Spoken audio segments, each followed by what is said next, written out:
ইসলামী আন্দোলন বাংলাদেশ রংপুর মহানগরী শাখায় ব্যবস্থাপনায় শীত বস্ত্র বিতরণ। আসসালামু আলাইকুম। এমকে টেলিভিশনের নিয়মিত সংবাদে আপনাদের স্বাগত জানাচ্ছি আমি আশুরা খাতুন নদী। শুরুতেই শুনলেন সংবাদ শিরোনাম, এখন ডেস্ক থেকে বিস্তারিত। ইসলামিক আন্দোলন বাংলাদেশ রংপুর মহানগর শাখার ব্যবস্থাপনায় শীতবস্ত্র বিতরণ করা হয়। মধ্যরাতে পীর সাহেব চরমনাইয়ের আহ্বানে রংপুর সদর 3 আসনের হাত পাখা মার্কা সম্ভাব্য এমপি প্রার্থী নগর সেক্রেটারি মোহাম্মদ আমিরুজ্জামান পিয়ালের নেতৃত্বে নগরের বিভিন্ন ফুটপাত, সরকারি ভবনের বারান্দা এবং অস্থায়ীভাবে গড়ে ওঠা ছোটখাটো বসতিগুলোর ছিন্নমূল মানুষের কাছে গিয়ে শীতবস্ত্র বিতরণ করেছে বাংলাদেশ রংপুর মহানগর। নগরের সেক্রেটারি ও আগামী জাতীয় নির্বাচনে সদর 3 আসনের সম্ভাব্য প্রার্থী আমিরুজ্জামান পিয়াল বলেন, এই ধারা চলমান থাকবে। তিনি বলেন, আজ উদ্বোধন করা হলো পক্ষকালীন ব্যাপী আমরা সত্যিকারের শীতার্থ মানুষগুলোকে খুঁজে বের করে তাদের পাশে দাঁড়ানোর প্রচেষ্টা অব্যাহত রাখবো ইনশাল্লাহ। আমরা তো আলহামদুলিল্লাহ যেটাই করি, আল্লাহ পাক কোরআনে বলেছেন যে ইন্নাস সালাতি ওয়া নুসুকি ওয়া মাহইয়ায়া ওয়া মামাতি লিল্লাহি রাব্বিল আলামিন। আমার প্রতিটি কাজ যেন আল্লাহর সন্তুষ্টির জন্য হয়। আমরা এই রাতের বেলা বের হয়েছিলাম যে ফুটপাথে এবং বিভিন্ন জায়গায় যে ছিন্নমূল মানুষরা এই শীতের মধ্যে অনেক কষ্ট করতেছেন, আমরা খুঁজে খুঁজে তাদেরকে বের করে তাদের কাছে আমাদের সামর্থ্য অনুযায়ী যতটুকু পেরেছি কম্বল পৌঁছে দিলাম এবং এই ধারা অব্যাহত আছে। আমরা প্রতি রাতেই ইনশাআল্লাহ চেষ্টা করব এরকম দুঃখী এবং ছিন্নমূল মানুষগুলোকে যেন আমরা একটু যেন সাহায্য করতে পারি। আমাদের সামর্থ্য যতটুকু আছে ততটুকুর মধ্যে আমরা চেষ্টা করছি। পীর সাহেব চরমনের নির্দেশে ইসলামী আন্দোলন বাংলাদেশের, আপনারা জানেন যে এখানে আমার ইসলামী আন্দোলন বাংলাদেশের দায়িত্বশীলরা আছেন। আমি রংপুর মহানগরের সেক্রেটারি, আমার ছাত্র আন্দোলনের ছাত্রনেতা আবদুল্লাহ আছেন ও সহসভাপতি, আমার সাথে যুব আন্দোলনের সভাপতি সাহেব আছেন, ছাত্র আন্দোলনের সেক্রেটারি আছেন এবং যুব আন্দোলনের সাধারণ সম্পাদক হাবিব আছেন, আমাদের জয়েন্ট সেক্রেটারি সাহেব উনি আছেন। তো ইনশাআল্লাহ আমরা এভাবে প্রতি রাতেই আমরা বের হওয়ার চেষ্টা করছি। আজকে আমরা মোটামুটিভাবে যতটুকু পেরেছি আমরা দিলাম।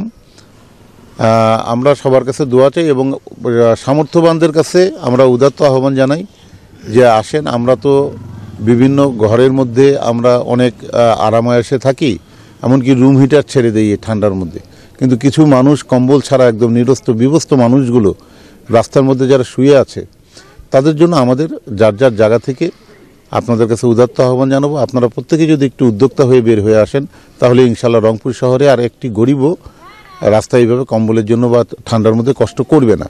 এই জন্য আমাদের যারা বিভিন্ন জায়গায় যারা আছেন, পেশাজীবী শ্রেণীজীবী যারা আছেন বিভিন্ন জায়গায়, সবার কাছে উদাত্ত আহ্বান জানাবো যে আপনারাও একটু যদি উদ্যোক্তার ভূমিকা পালন করে আপনারাও যদি এইভাবে, আমরা আর কত দিতে পারবো, হয়তো আমরা যতটুকু হয়তো 1500, 2000 বা 3000 লোকের কাছে হয়তো আমরা পৌঁছাতে পারবো, কিন্তু এরকম তো অনেক মানুষ আছে যারা এইভাবে ফুটপাতে শুয়ে থাকে।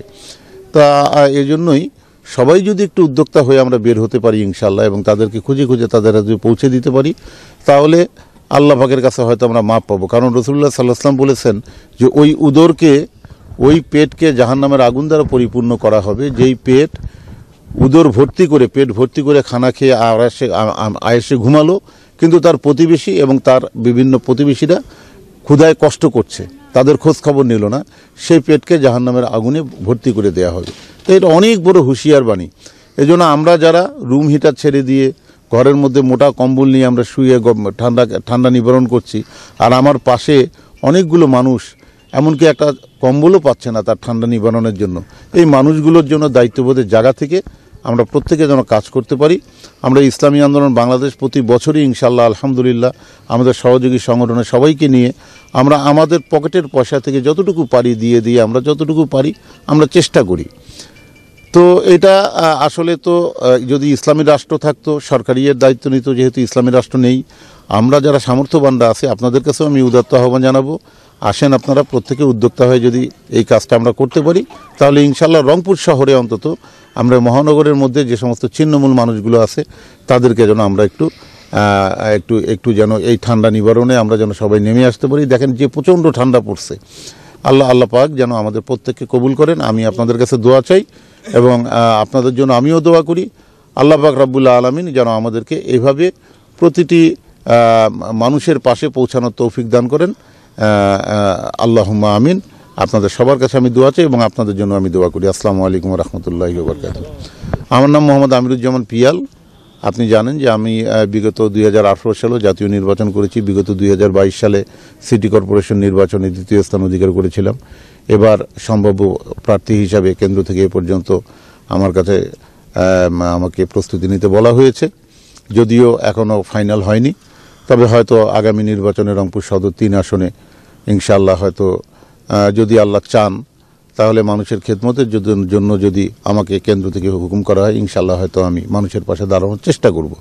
আজকে আমাদের সামান্য সামর্থ্যের জায়গা থেকে আমরা এটা চেষ্টা করছি, কিন্তু যদি আল্লাহ পাক আমাদের হাতে যদি রাষ্ট্রীয় ক্ষমতা দেন তাহলে ইনশাআল্লাহ আমি প্রতিশ্রুতিবদ্ধ, এবং আমাদের ইসলামী আন্দোলনে যেই আসুক না কেন আমরা প্রতিশ্রুতিবদ্ধ যে একটি গরিব, একটি মানুষ যেন যারা ঠান্ডায় কষ্ট করা পর্যন্ত আমরা আয়েসে ঘুমাতে পারি না, এই দায়িত্ব ইনশাআল্লাহ আমরা পালন করব।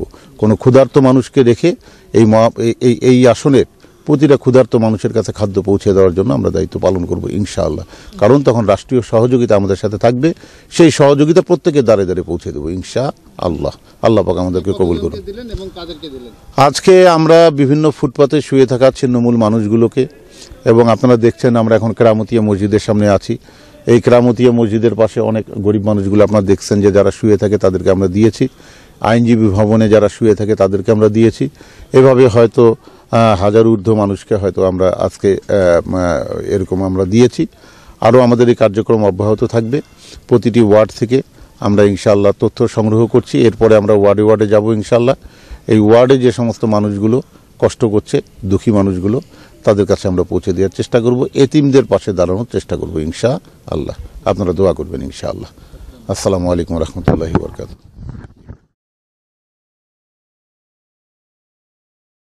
শেষ করছি এমকে টেলিভিশনের নিয়মিত সংবাদ। এতক্ষণ সাথে থাকার জন্য সবাইকে অসংখ্য ধন্যবাদ।